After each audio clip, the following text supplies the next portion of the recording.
the president has made some comments about possible regulations on guns, on ages, on background checks, bump stocks, things like that. Do you anticipate any changes in gun regulations and laws? And is there anything right now that you could vote for? Well, I think that you will see something happen. Certainly there's going to be a lot of discussion, and I think it's important that the president does bring up the conversation. This is an important thing.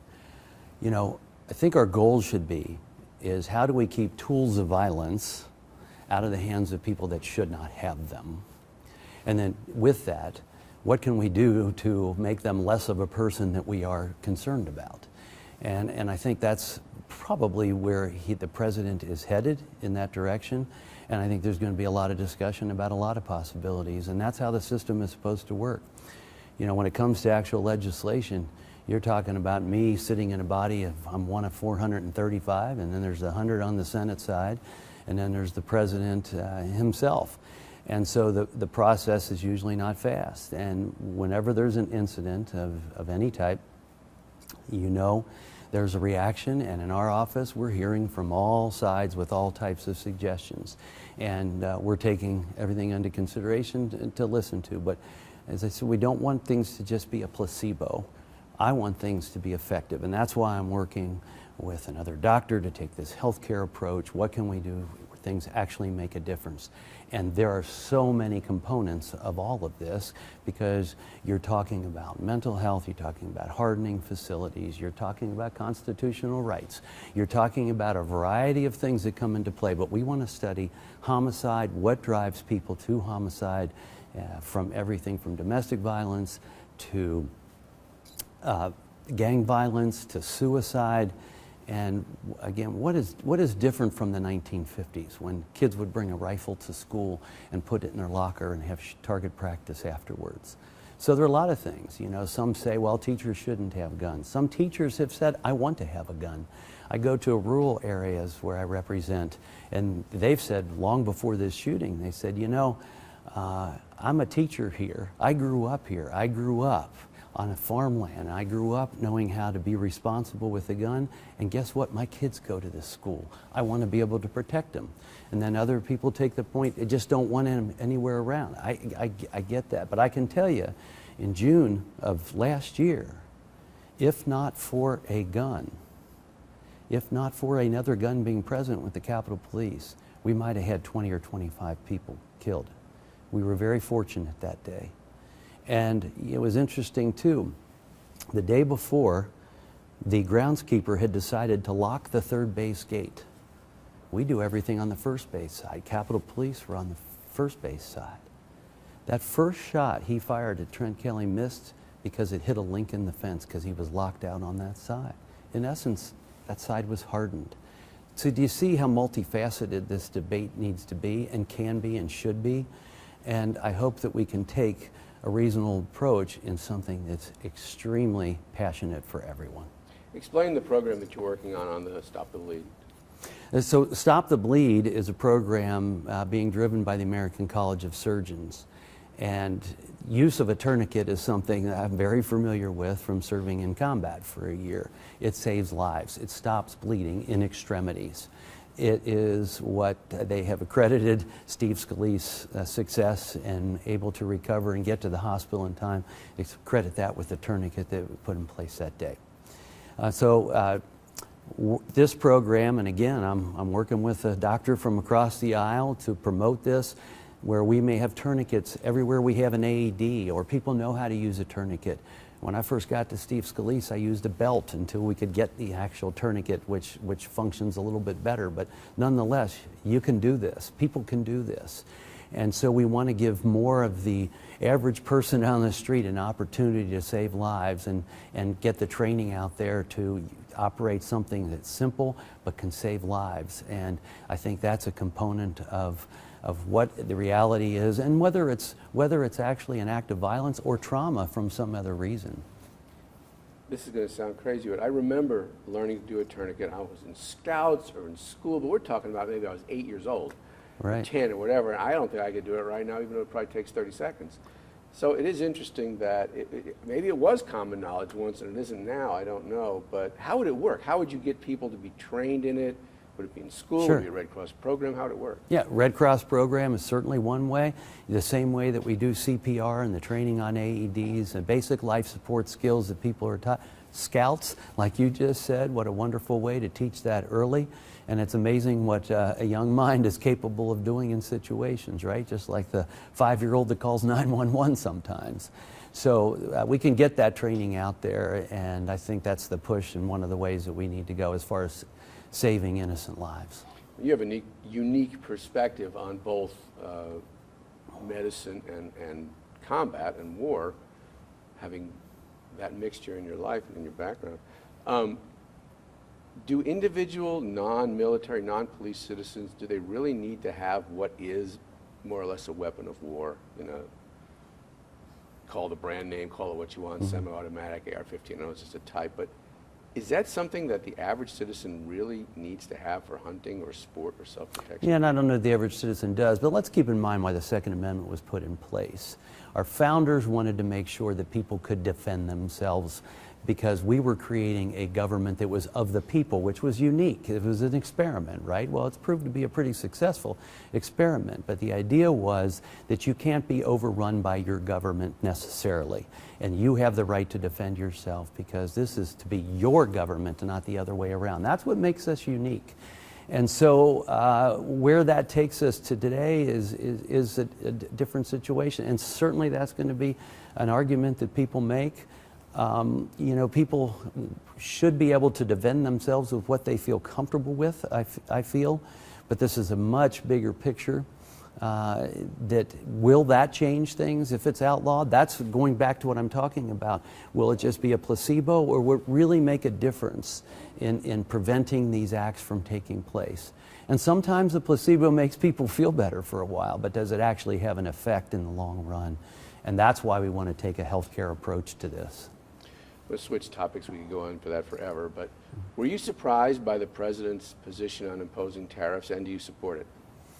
Yeah, I was, you know, the news breaks every day, and so sometimes these things just come out rather quickly, and you haven't necessarily had it on your radar that day, and I'd say that this is one of these situations. Obviously, we want to be in a situation for our country for things that work best for our country and for our people. And so I think that we'll hear more about that conversation on the tariffs, and tariffs in general, not just that particular one. But the fact is that we want to be a country, like the president said, I think in Davos, yeah, it's America first, but not America alone. So those types of implementations can make a difference. Let's take a look at it and see where it goes. Could it lead to a trade war which could then ultimately backfire? I guess it could, but I think that the president's going to be very cautious on that. Well, we've got so many topics we can go forever. The Russia investigation, do you believe it's closing in on the president and his closer immediate inner circle, and plus from the congressional investigations, which you're familiar with and involved in? Both the Mueller investigation and the congressional investigations, do you see them getting closer to the president at all, or to his immediate inner circle? Well, first of all, the Mueller investigation, I can't comment on that. I don't want to know about it. I'm not supposed to know about it. The congressional investigation, to me, I think we've seen no evidence of collusion. We've been doing this for over a year. And the list keeps going on and on and on of people that they want to interview. I don't necessarily see it getting closer to the president. I see it getting further away from the president. I said to somebody the other day, tongue in cheek, I think next they're going to interview Barron's first son once he's born. I mean, how far do you take this? And when we continue to not see things. Now, we also are investigating things that have taken place within agencies that raise an eyebrow. You know, when you serve in the military, when you serve in a federal agency, you serve at the behest of who the American people elected as commander-in-chief or whatever the case may be. And that's an important thing. And you don't bring your politics into work. And that is a concern that we have today through some of the things that we've seen through emails and through text and through process that I think we do need to investigate. Remember, this is a government of the people. And our federal government has elected representatives that have oversight over these agencies. It is not the other way around. In the last year, and with this investigation, we have been stonewalled by Department of Justice and the FBI, who have been refusing to turn things over. They don't have that right, in my opinion, and they were this close to being held in contempt of Congress. And then they started to release some things. The American people deserve the opportunity to know what their government is doing, especially the non-elected people that are in positions of authority. Are you concerned about the Jared Kushner situation where he could not get the top level of clearance and some of the reported, whether they're accurate or not, reported financial dealings that he was involved in while he was in the White House and other things? Should he just say, fine, I'm out of here? Well, I can't answer for him, but I think people do have to answer for themselves. You know, when I've got my first clearance with the military, it was extensive. I had to go through quite a bit, and I think that that's how it should be. What's interesting, though, is you become a member of Congress, you just automatically get it, and that's probably right because you are the elected official. But typically, especially in non-elected positions, there is a process you have to go through, and you should go through. I mean, again, I could talk about a million things, but I'm trying to get a bunch of issues covered. Infrastructure. The president has talked about it, pushed it not too long ago, and I think it was immediately cleared DOA by a number of members of the government, of Congress. Do you think the infrastructure program, however constructed, will ever happen? And could you see a gas tax increase as a way to help pay for it? Well, let's start with infrastructure and of it. So obviously, it's a very important component of our society. As I'm sitting here talking to you, I see the Brent Spence Bridge right behind you, right? And we've been talking about that forever. And so I think that it is important that we throw out new ideas of how we go about trying to find funding for things. So the public-private partnerships for a lot of infrastructure is important because it is important to a lot of our industry and to our companies, and Cincinnati is a great example of that. I think when you talk about these things, everything in Washington's a negotiation, right? That's how our government was set up. So you throw this thing out there, and now you start the conversation. And it's a conversation that goes in a little bit different direction. You talk about a gas tax, you know, I've thought about that a lot. We got electric cars. We got a lot of people using the roads today that aren't buying gas or buying very little. So is that really where the funding should be coming from? Is that even fair at this point? So we need to look at all of that because the world is changing. And so how we go about paying for things that we need to look at different ways. I got two more, well, I can go on again. I got two more issues. Okay. Immigration, do you see the wall ever happening and paid for? Do you support that? And DACA, how do you think that is ultimately going to shake out? Are the Dreamers going to be able to stay here? And a standalone bill? Would it have to be part of something else? These are obviously very contentious issues. So let me start with just immigration, or legal immigration, if you will. We have always been a nation of immigration, and legal immigration is a beautiful thing. When I was in Iraq, I took 3 of our enlisted personnel to one of Saddam's palaces to be sworn in as U.S. citizens. They put the American flag on their shoulder and were willing to go and die for this country. Before they ever became citizens. I've had 2 of my interpreters that I served with in Iraq who are now doctors in the United States become U.S. citizens. It is a beautiful thing to see, and I have my grandfather's paperwork when he came through Ellis Island as a child. Right? I'd like to see something put forward called the Ellis Island Act, right? To remind us of what immigration and legal immigration should look like.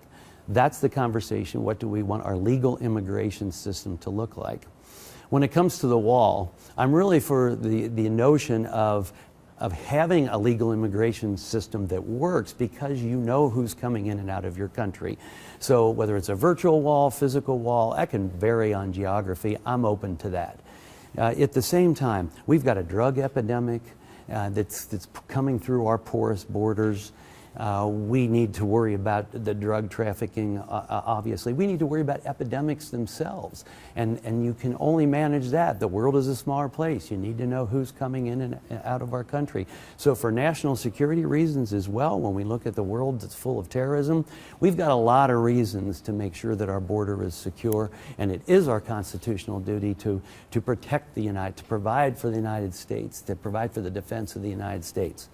So I'm in favor of some type of wall, whether it's virtual or otherwise, so that we know who's coming in and out of our country.